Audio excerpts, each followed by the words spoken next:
In my house, I grew up speaking both English and Persian.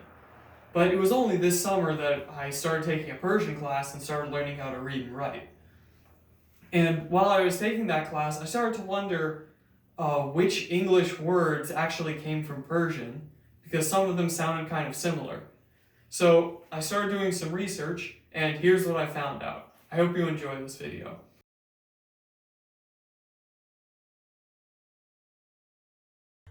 You ever walked down the street of New York or another big city and seen small open-faced stands selling newspapers, drinks, or even a fake watch?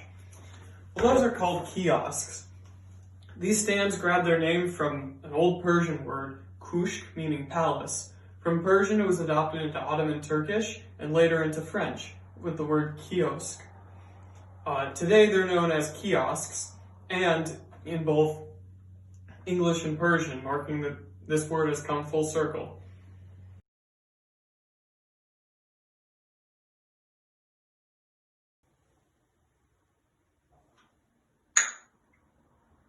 Well, the name of this type of porcelain and the country China actually comes from a Persian word.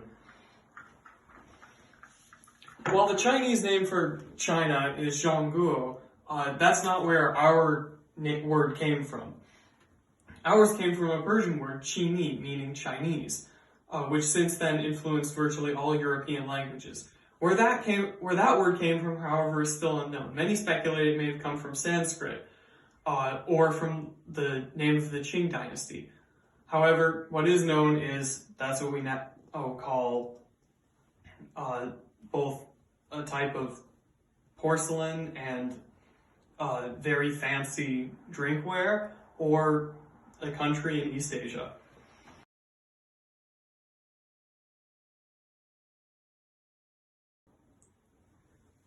I'll buy your fabrics for 25 coins. 25 coins? Of course not. 30 coins. 25, 30, 27. Sold. While many people hear the word bazaar, they do think of large open-air markets with people haggling for prices. They usually think of the Turkish bazaar. But the name actually comes from Persian. It stems from the Persian word Bazaar, which was simply adopted into Turkish and then into French with Bazaar. The word today hasn't really changed, and its meaning hasn't either. A big open-air market, essentially the precursor to a modern shopping mall, filled with people selling items ranging from clothes to fabrics to watches or jewelry, and filled with people haggling for different prices.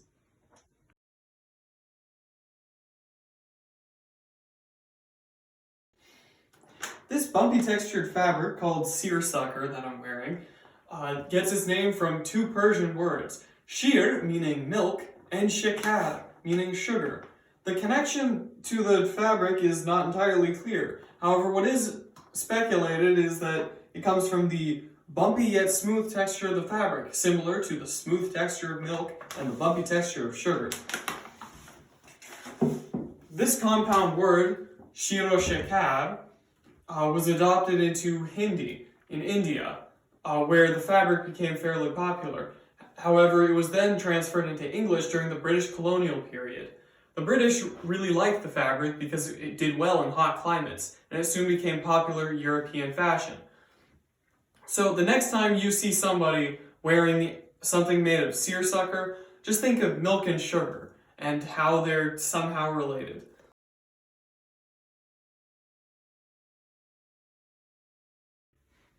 I don't have the rest of the tuxedo, but recognize this piece, the cummerbund, a large pleated belt. Its word actually comes from a Persian word, Cummerbund. Kamar means waist, and band means strap. Essentially a waist strap or a belt. After the word made its way to Europe, it's come to mean this particular style of big pleated belt worn with a tuxedo or a uniform. But if you're ever looking to say belt in Persian, just think of the cummerbund, because the word is basically the same.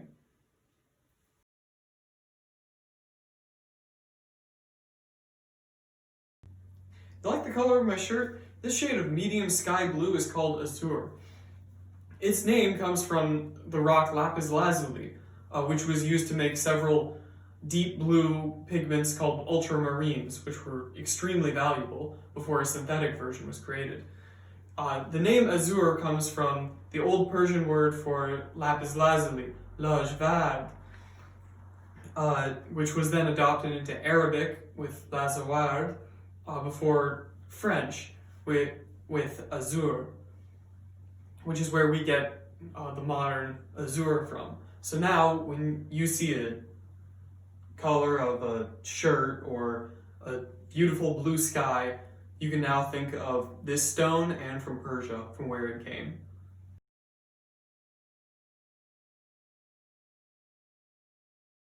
Lemons. They're tasty, they're sour, and their name comes from Persian.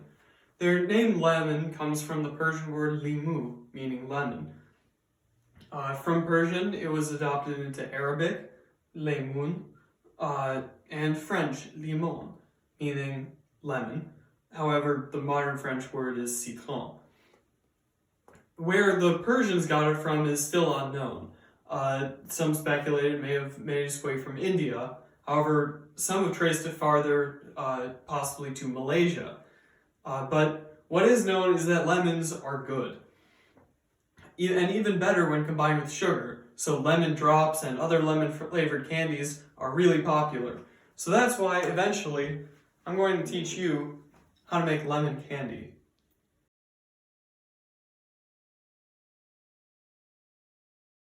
Okay, confession time. I love candy. You ask any of my teachers, and I am far more likely to do some work if I'm just given candy for it. So let's talk about it. It comes from a Persian word. Now, as you might remember from Seersucker, when sugar is in its granulated crystal form, it's called shakar. But when it's in a big hard lump like a sugar cube, it's called qand. This modern Persian word comes from an ancient one, kand, which may have been influenced by Sanskrit or may have influenced Sanskrit in the word kanda, meaning to break a piece of sugar. The order isn't clear. However, what is known is that it was adopted into Arabic in the form of sucre kandi, before being adopted into French in the form of sucre kandi. From there, it was taken into English in the form of sugar candy. So whenever I have a bunch of candy, I like to think of it as paying tribute to my Persian ancestors, or at least that's what I tell my dentist.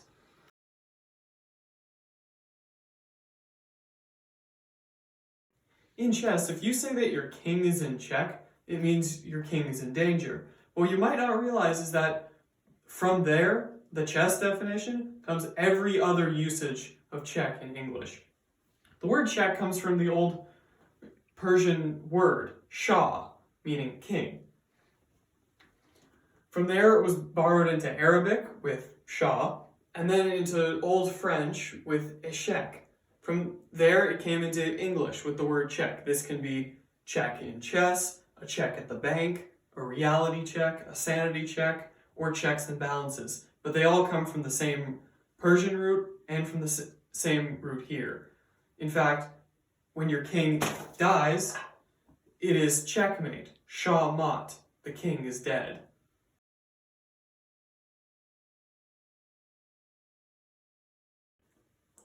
What could be better than wearing a pair of pajamas to bed at night? Most people, however, don't realize that this word actually comes from Persian. Today, the Persian word is pijama. However, let's go back in time for a bit. It actually comes from the old Persian word pajama, which means leg garment, pajama. From there, it was adopted into Hindi to mean this style of loose-fitting, thin garment that could be worn casually and out and about, or even to bed, which is what most people today now do. It was adopted into European fashion during the British colonial period, during which it found its place in many bedrooms around the world. Now, speaking of which, I'm getting a bit tired, so I'm going to say good night, or as we say in Persian, shab bekhair.